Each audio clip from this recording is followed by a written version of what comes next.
and welcome to Psalmic Saturday here at Ariel's Corner. This is Ariel Gatoga, and we are streaming live on YouTube and on Twitch. Moderating today on YouTube is the lovely Deline, and moderating on Twitch is the lovely Dre. Thank you so much, moderators, and thank you everybody for joining us today for Psalmic Saturday. We will get right to our psalm. We have the first lesson of our fairy magic course premiering today directly after this stream. So if you're interested in hearing that first lecture, please hang out. We should have the psalm video from last week all edited and ready to listen to sometime either tomorrow or the next day, depending on my schedule. And if fairy magic sounds like something that you'd like to do, you can register for this free course and get all the handouts and all of that. And then you can do that by going to arielgatoga.com/fairy-magic. arielgatoga.com/FAERIE-MAGIC. And it's a fun class. It's a 5-week course, and we've done two lessons on our live stream on Thursday, and so the second lesson will be up next week, and then we have a handout for each of those lessons as well. Each of those lessons also includes a fairy tale, and so I've already put the fairy tale that I did for Rumpelstiltskin up. I did that this morning. It confuses some people. Why is this on here? I don't understand what fairy tales have to do with magic, and that's okay. But one of the things, even if you're not doing the fairy magic courses, if listening to fairy tales is a great way to help your magic, because it helps your visualization skills just by hanging back, listening to the story, closing your eyes and listening to the story. You are strengthening your visualization skills. So it's a very, very, very helpful practice. All right, we are streaming live on YouTube and on Twitch. Like I said, if you're watching us on YouTube, please make sure you like the video, subscribe to the channel, and hit the notification bell. And if you're watching on Twitch, make sure you follow us.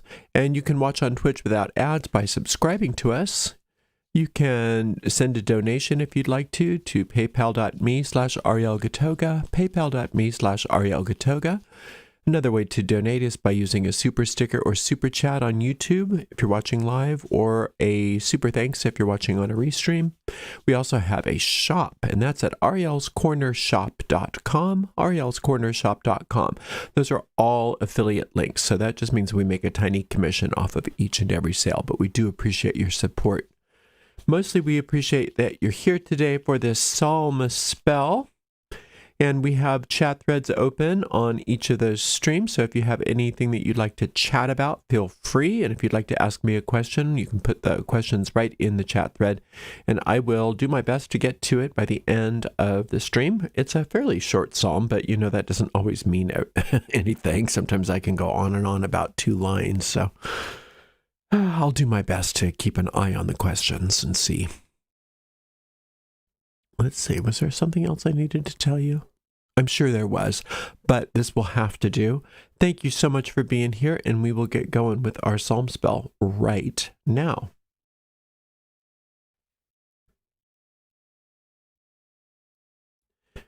Today we're working on Psalm 100. Psalm 100, magically speaking, is used frequently to vanish negative influences. Psalm 100 is used quite frequently to vanquish negative influences, and it's also typically it's also traditionally a prayer for Saturdays. But today we're going to use it for one of its other very commonly used magical purposes. Today we're going to use Psalm 100 for victory against all odds. The way we work psalm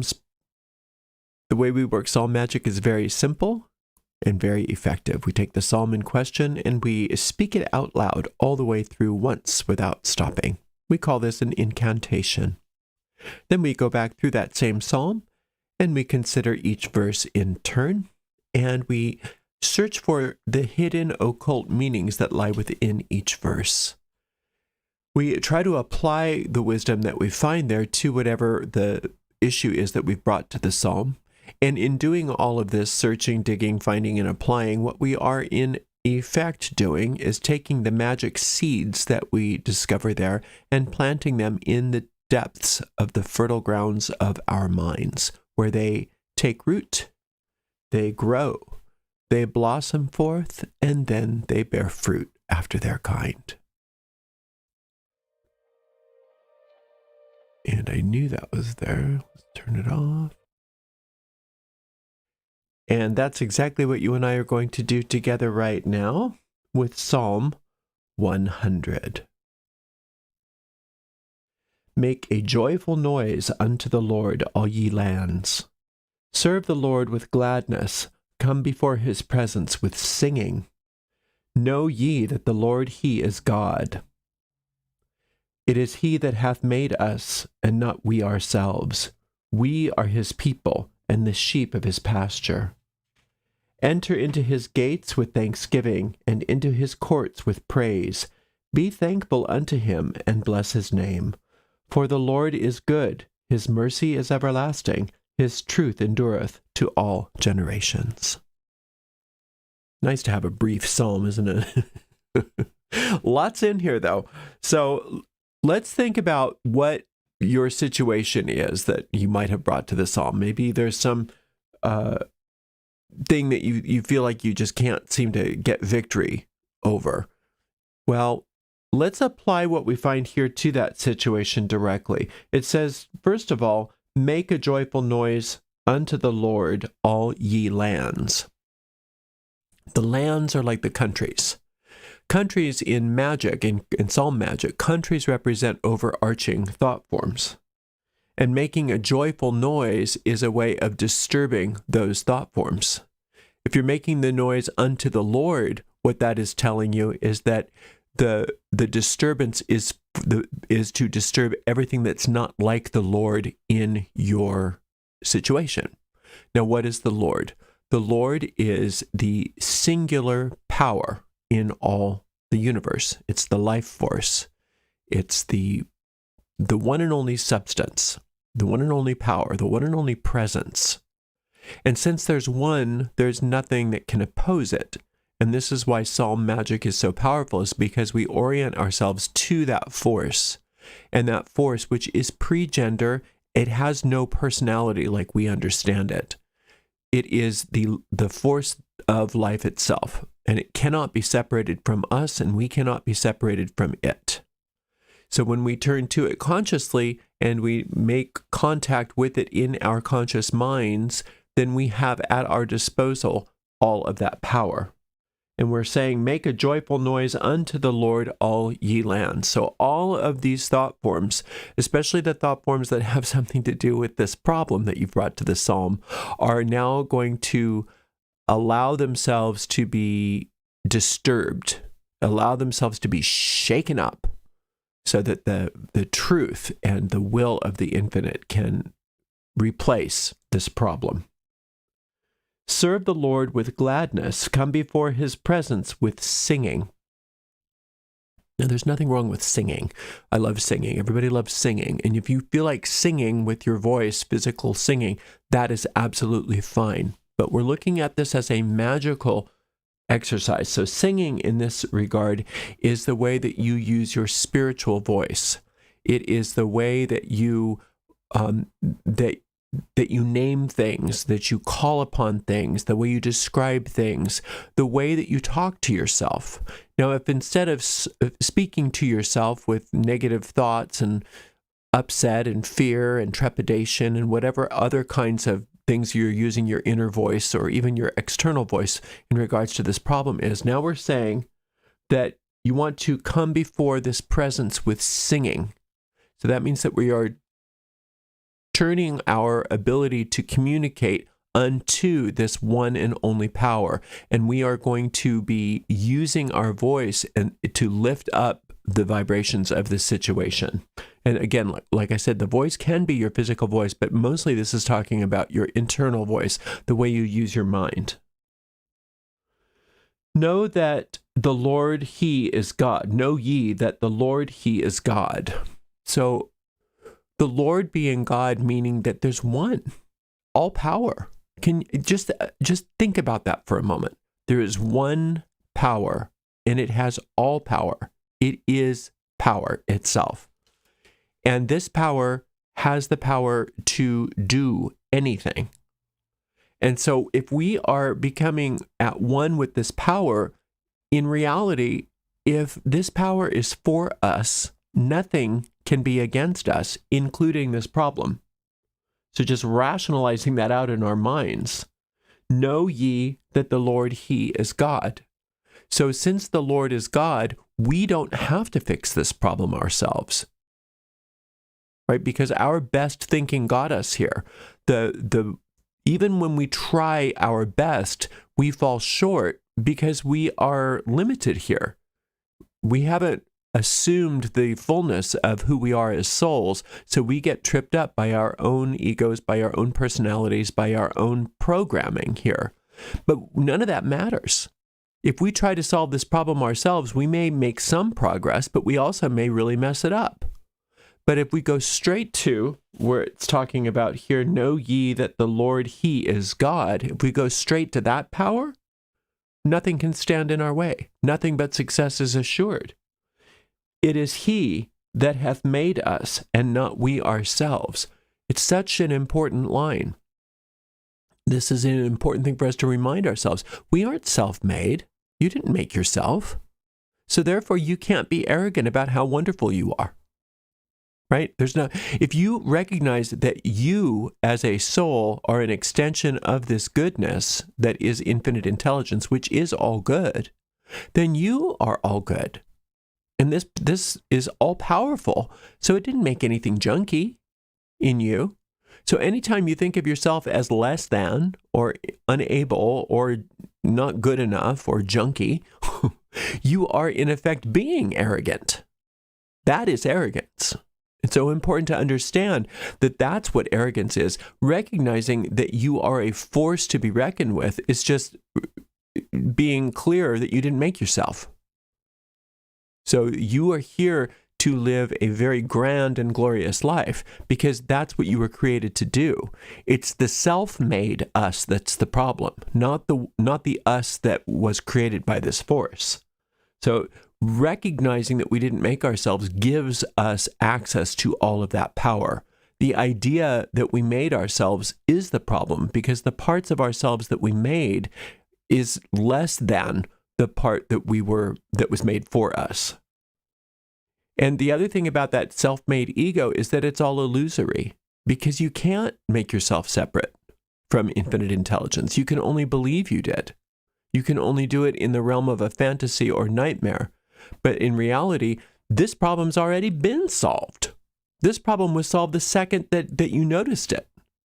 But the part of you that you made yourself is holding the solution in abeyance.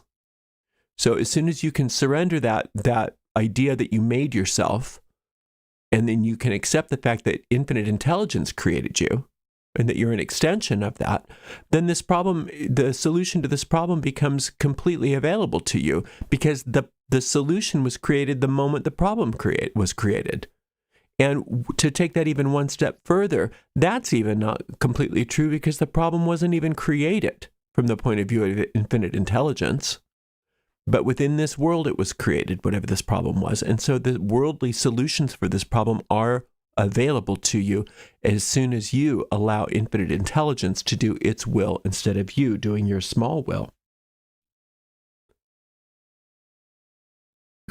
We are His people and the sheep of His pasture.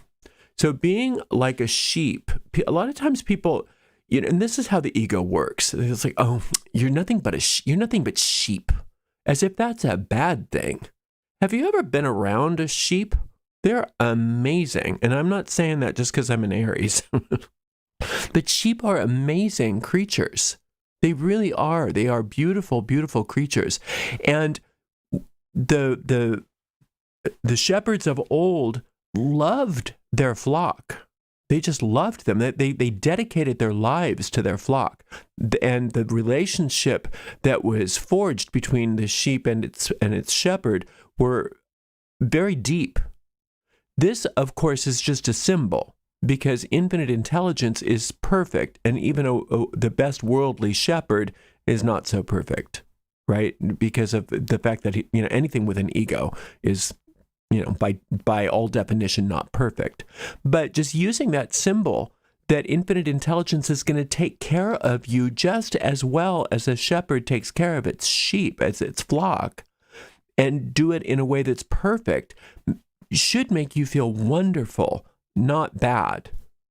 So if somebody uses that term sheep in a way that is denigrating, don't allow that to sully that image for you, that symbol for you, because that is a beautiful, beautiful symbol of how well loved you are, how well cared for you are, and that infinite intelligence wants nothing but good for you. Nothing but good for you. Enter his gates with thanksgiving. So it's telling you how to get into heaven. Isn't that cool? It's like, you got the key right here. It just gave it to you in one line. How do you get into heaven? Thanksgiving. And what is heaven? Well, it's a practical thing. It's the solving of this problem. Won't it be just pure heaven when this thing is solved, when this thing comes to an end, or the resolution is realized? Well, how do you get there? Through thanksgiving. Being grateful for infinite intelligence, being grateful that you were created. That line that a lot of kids use on their parents, I didn't ask to be born, as if being born is such a horrible thing. Well, in a way, it is kind of a horrible thing to be born in this world, because this world is so illusory. And this world is so far removed from the truth. But once we learn how to see this world with the right eyes, this world transforms itself into looking a lot more like the world that we were created to inhabit. And that's what they call heaven in the Psalms. And heaven is not a place. Heaven is a state of mind. Heaven is a realm of perception where you see everything as perfect. And once you're willing to see the perfection in all things, perfection must manifest, because that's how it works. That's Magic 101. If you can change your thought truly about a situation, that situation has to change. And so heaven is entered through thanksgiving. So finding things to be grateful about. Now, you don't have to lie and say, I'm grateful for this problem. You're not grateful for the problem. We know that. But you are grateful for its resolution, even if you can't see it yet. Now, in the New Testament, Jesus did that all the time to speed up the manifestations. I mean, you just look and look and look. If that's ever an interesting book for you, it's unfortunate that the New Testament has been co-opted by such zealots, because now everybody just kind of avoids it. But there's so much wisdom in there about practical magic. Just watch what that character did every time there was a miracle. Always thanked it for happening before it happened, and that's the trick. That's the secret to getting what you want. Is being genuinely grateful that it has occurred, and being grateful to the power that allowed it to occur, which is the one power, the one force, the one substance. Into his courts with praise. And what does praise do? Praise increases your good. Thanksgiving gets you in the door, and praise increases your experience of what you have once you're in the door. So thanks and praise. Thanks and praise. Praising simply means enthusiastically giving thanks. Just really acknowledging how wonderful something is. And it's because it's not, a lot of people do gratitude lists, which are great to do, but it's like an assignment. I'm grateful for this. I'm grateful for that. I'm grateful for this. And it's like, that's not it. It's got to really be honestly felt praise and gratitude, enthusiastic gratitude about what it is, sincere, enthusiastic gratitude. That's what changes things. That is the power that changes things. Be thankful unto him and bless his name. Now, you giving a blessing to the name of the infinite, well, that doesn't mean bless you, Yahweh, bless you, Diana, bless you, whatever the name for God is, Kernunos, whatever you happen to be using, that's not what we're talking about. The name of something in magic means its nature. I am thankful for my life. I am thankful for my soul, right? I'm thankful for my mind. I'm thankful for the truth that is behind all of this illusion. And once I know the truth, I will see things differently. I'm thankful for all of the laws of infinite intelligence. I'm thankful for the love that I have in my life. Right? I'm thankful for real things. Those are the names of God, the nature of infinite intelligence, the nature of the infinite. That's what you're grateful for. You're not grateful for some abstract God name, whether it be in Hebrew or Latin or Greek or any other name or pantheon. For the Lord is good. His mercy is everlasting. It's two places you find this, in the Psalms and in the fairy tales. That's why I like both of those things so much. It's because they talk about everlasting, happily ever after. That's basically saying, for the Lord is good, his mercy is everlasting, meaning when you are on the beam of this psalm, you will live happily ever after, is what that says. Happily ever after is not in the future, though. It's always so important to understand ever after is now. Eternity is in the moment of the present moment. And as soon as you think about ever after as being a long, long time, then you're thinking along the lines of the ego, because that distracts you from where that ever after is happening, which is right now. There's no waiting for ever after. So the Lord is good. His mercy is everlasting. The mercy of God. Sphere number 4, mercy, Jupiter, all of that Jupiterian energy. No matter what you are, it's like no matter what's happened, infinite intelligence judges you as worthy. Infinite intelligence judges you as good. Infinite intelligence judges you as innocent. You are the recipient of everlasting mercy. And mercy also means the solving of your problems. It means the ending of your fear, the ending of your worry, the ending of your torment. It's absolute freedom. And the other name of the infinite on sphere number 4 that is being invoked here when it's talking about mercy is truth. Truth exists on sphere number 4. So truth, the archangel Sakiel, everlasting mercy. That's what you get. So it's not just solving this one problem, although that's why we've come here. But once you solve this problem, you've taught yourself how to live in everlasting mercy, everlasting goodness, the goodness of all of the wonderful qualities that exist on sphere number 4, including infinite truth. For the Lord is good, his mercy is everlasting. Just in case you didn't understand that. I already said that. Never mind. His truth endureth to all generations. So truth again, sphere number 4, where it's a very number 4 sphere, which many of these psalms are. His truth endureth forever. That means right now. If it doesn't look like mercy, it's not true. You know that line, I can't remember what movie it was in, but it's a great line that if you're not having a happily ever after, it just means the story's not finished yet. Because the story always has a happy ending. And if you're not happy, it's just that the story isn't over yet. So what we can do is we can get this story in your life to be over in that whatever the problem is, it can come to an end. It can come to a conclusion, and you can get right to this ever after, which is in the present moment, where you see the truth instead of the lie of whatever the situation is. And it says that his truth endureth to all generations, means the next time something like this comes up, it's not going to affect you.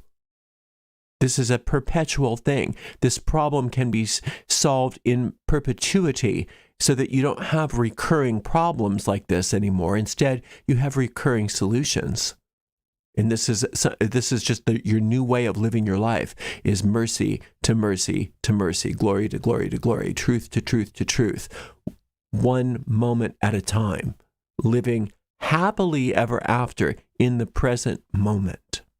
So you just keep coming back to this psalm each and every day with whatever this problem is until you get that very clear sense that all is well. You'll get a sense of peace. You'll get a sense of peace and certainty about the situation. It's like a little click.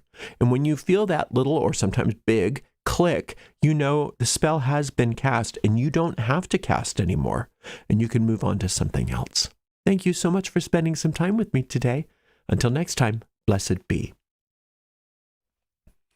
Okay, let's see. I didn't keep an eye on, like I said I was going to, see if anybody had any questions. It looks like there's none. All right, so this was a quick little psalm. So we've got a little over 15 minutes until our fairy magic premiere. So I hope that you can come join us on the main YouTube channel. That's the channel that you're watching right now if you're watching live on YouTube. If you're on Twitch, you can come on over to the Ariel Gatoga channel on YouTube, and we will watch or listen to our fairy magic lesson, the first one. And like I said, if you want to get all the handouts and all of the support and things like that, you can register for this course as well. It's a free course, arielgatoga.com /fairy magic with a hyphen, arielgatoga.com/fairy-magic. Remember, fairy is spelled F-A-E-R-I-E. Thank you so much to the amazing moderators, and thank you to all of you for joining us today.